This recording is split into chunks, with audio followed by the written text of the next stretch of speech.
The Bear Bakery in the Forest. Once upon a time, deep in the forest, there was a bear bakery. Working there were Aunt Brenda Bear and her assistant, Ben.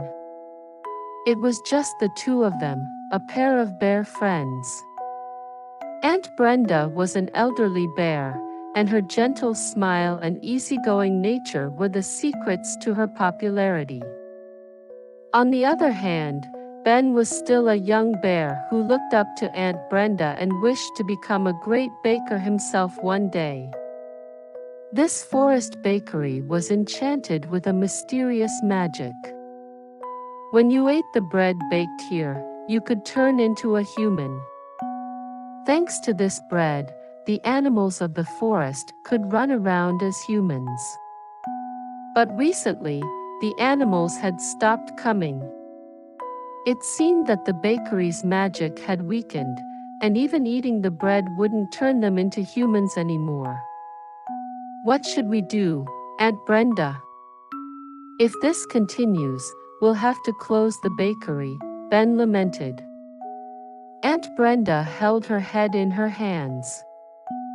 That's true, but I don't understand why the bakery's magic has disappeared.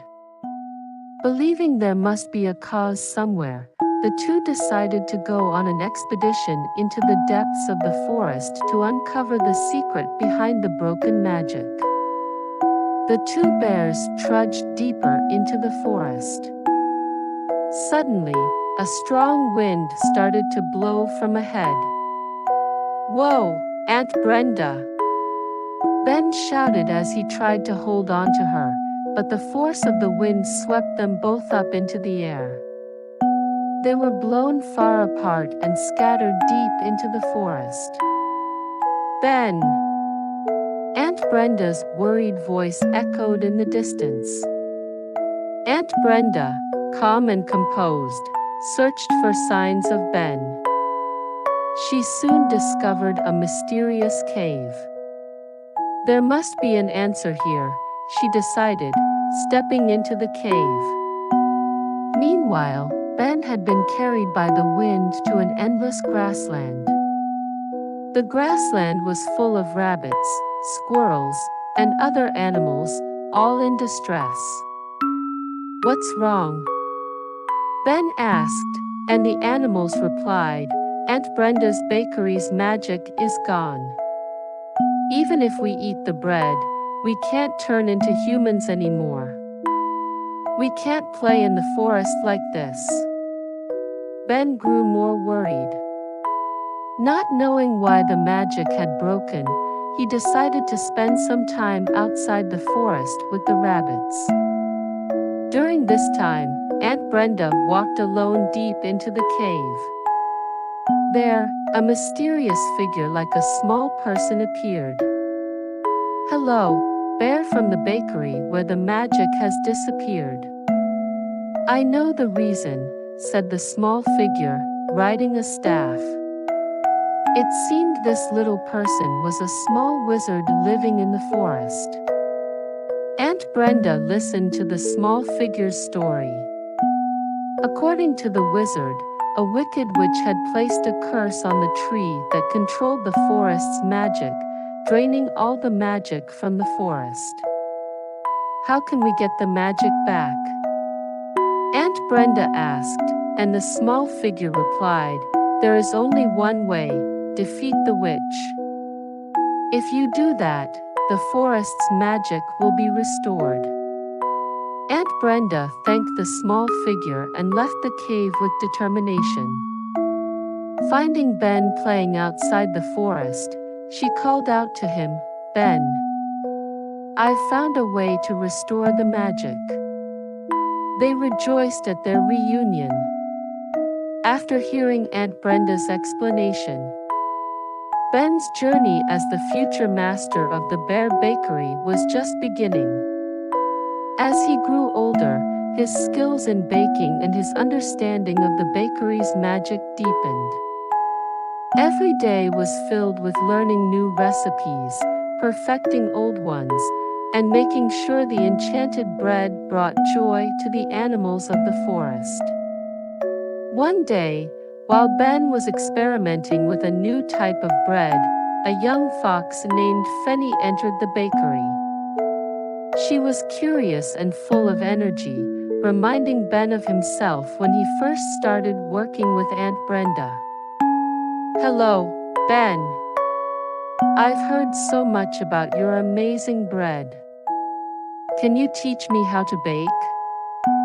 Fanny asked eagerly. Ben smiled warmly. "Of course, Fanny. Baking is a lot of fun, and there's a lot to learn. Let's start with something simple." As days turned into weeks, Fanny became a regular helper at the bakery. She quickly picked up the basics and soon began to develop her own baking style. Her enthusiasm was infectious, and she brought new ideas and energy to the bakery. One day, Fanny discovered an old, dusty recipe book in the attic of the bakery. "Ben, look what I found. These recipes look ancient. Do you think they have any special magic?" she asked, her eyes wide with excitement. Ben carefully examined the book. "These are indeed old recipes, Fanny. Some of them I haven't seen before. Let's try them out and see what happens." Together, they experimented with the new recipes. Some of the breads had surprising effects, like making animals more agile or giving them a beautiful singing voice.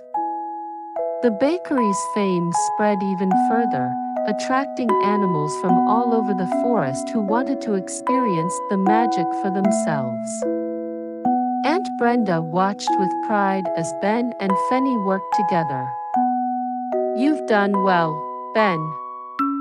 The bakery is thriving, and Fanny has brought a wonderful new spark to our work," she said one evening as they cleaned up. "Thank you, Aunt Brenda. I couldn't have done it without your guidance. And Fanny has been amazing. I think she has the potential to become a great baker too," Ben replied. As the seasons changed, so did the challenges they faced. A harsh winter brought heavy snow that threatened to cut off the bakery from the rest of the forest. The animals were worried that they wouldn't be able to get their enchanted bread. "We can't let the animals down," Ben said determinedly. "Let's find a way to keep the bakery open." Using their combined ingenuity, Ben and Fanny worked tirelessly.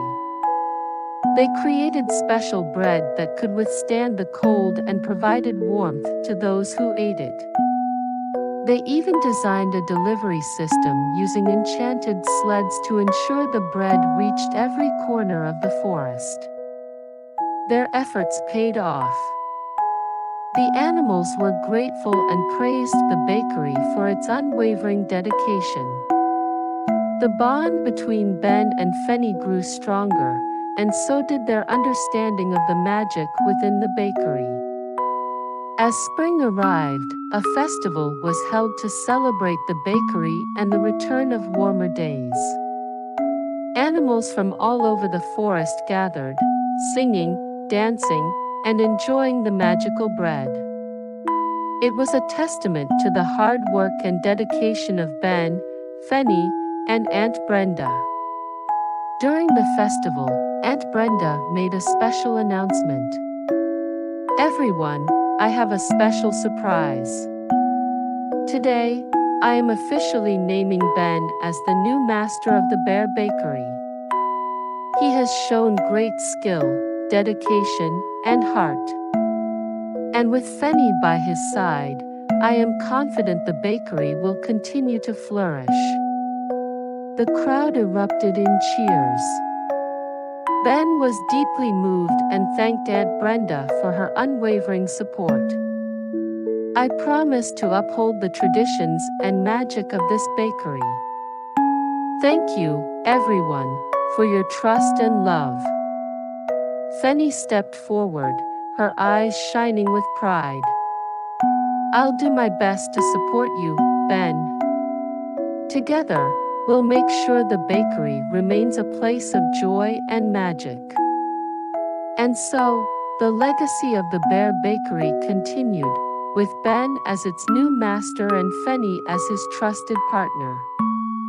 The magical bread brought happiness to all the animals of the forest, and the story of the Bear Bakery was passed down from generation to generation, a tale of friendship, dedication, and the magic that brings everyone together.